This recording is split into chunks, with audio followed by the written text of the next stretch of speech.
В мире есть разные виды труда. Интеллектуальный труд, физический труд и творческий труд.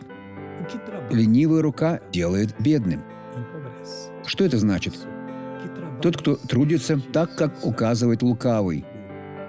Он обеднеет. Не такую руку Бог дал вам.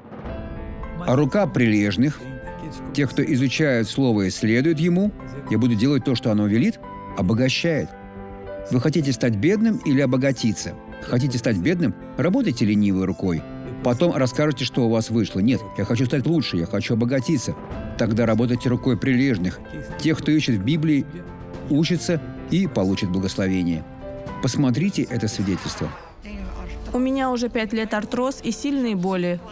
Как вы ходили?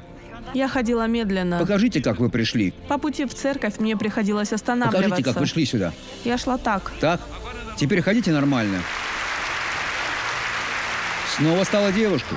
Теперь я хочу помолиться с вами, Отец. Я молюсь за этого человека. Я говорю, что ленивая рука никогда ни в чем не помогала. Бог, пусть Он ничего не делает ленивой рукой. Пусть Он все делает рукой прилежных, тех, кто изучает Твое Слово. Во имя Иисуса вы благословлены. Аминь.